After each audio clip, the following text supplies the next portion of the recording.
Good morning, all. This is Sumit. Today, all of you, voice. This is Sumit. So I'll be discussing about the systemic fluoride. As my friend said, Tejas, he said about the topical fluorides. Okay. So what we're going to do is that we're going to apply an agent called as a fluoride over the tooth surface. Okay, superficially over the tooth surface. So what does it do?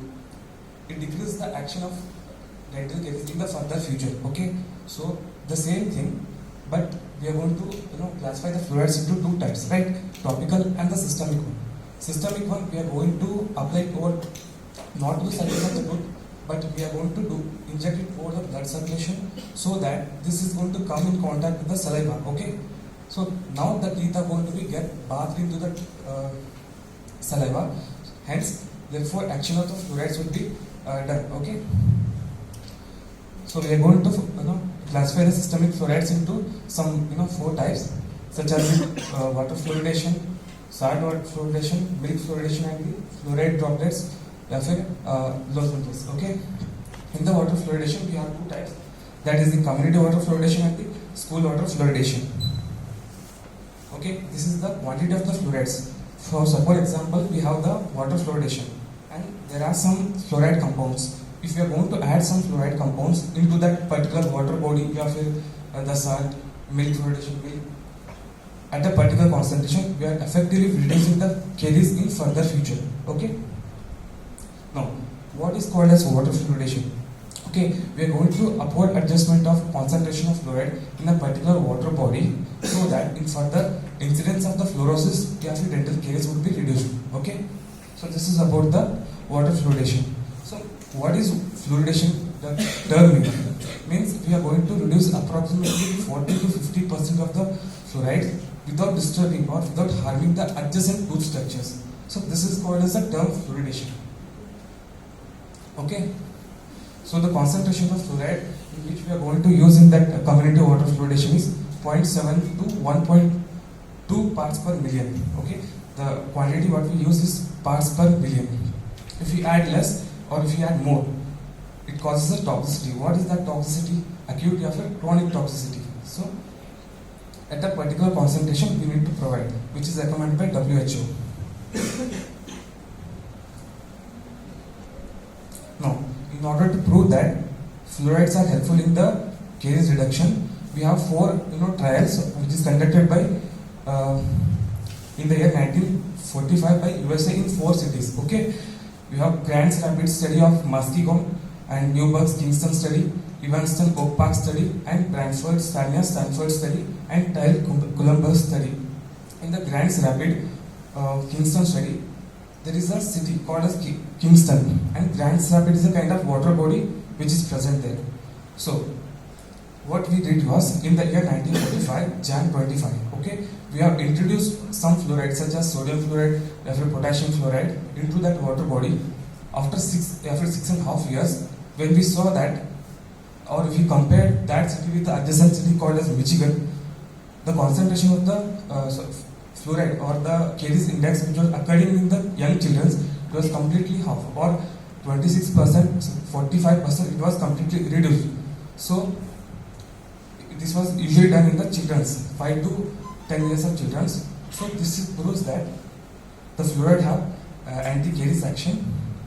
The similar thing was done by in other cities too, that is Newburgh Kingston study, Evanston's Oak Park study, and Brantford Sarnia study. For time being, I am going to skip this.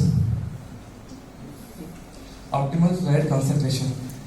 Now we have to understand that what is called as optimal fluoride concentration. Okay, in warmer climates, what we do is that we are going to consume more amount of water. So concentration of fluoride, whether we are going to increase or decrease, obviously we should decrease, right?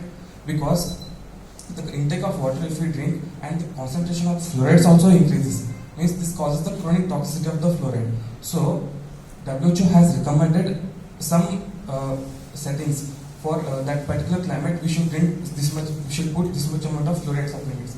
So what is that?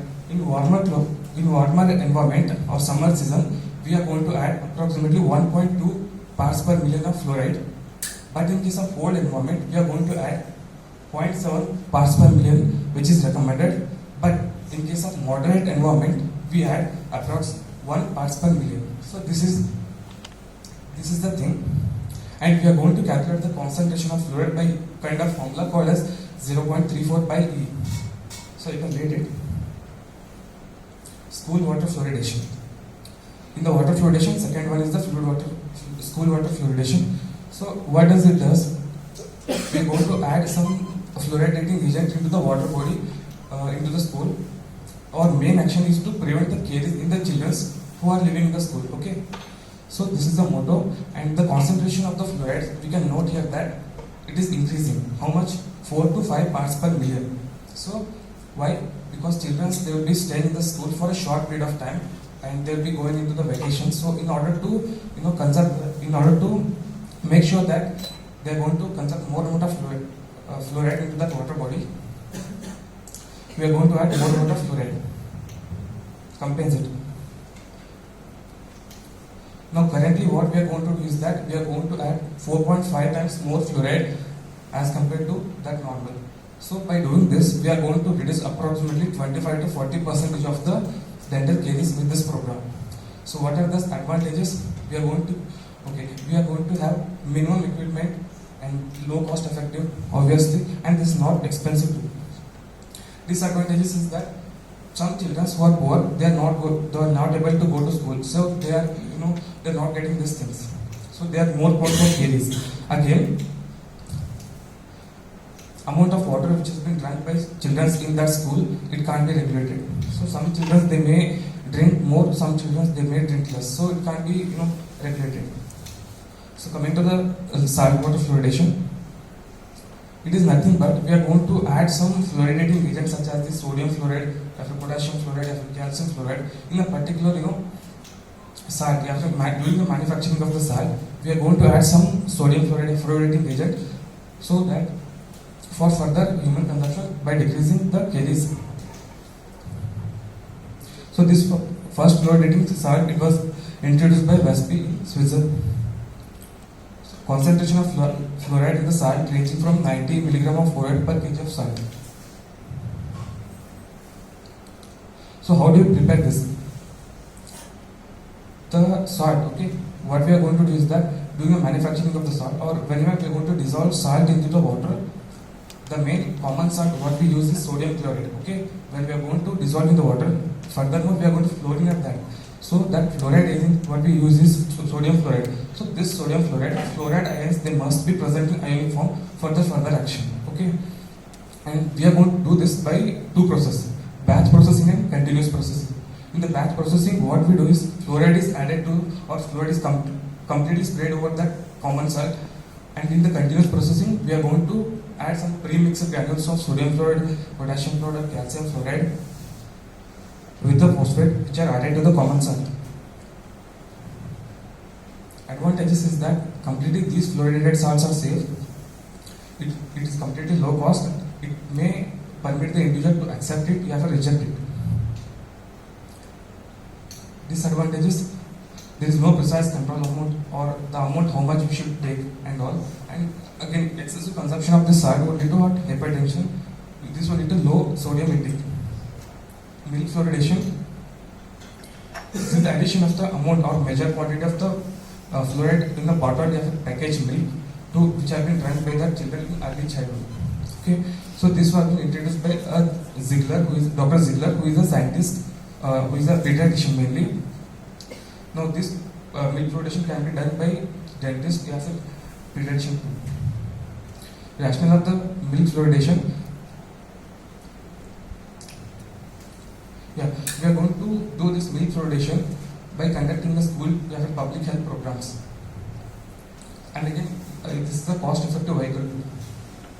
Milk distribution, fluoridated milk distribution to children is best done through the established or existing system like school milk, we have a kindergarten for nursery schools. Now fluoridating the milk, this could be done in the form of two, that is liquid or powder, and that liquid may be pasteurized or sterilized. Now last one is a fluoride supplement. This could be done in three forms, that is fluoride supplements, tablets, drops, or lozenges.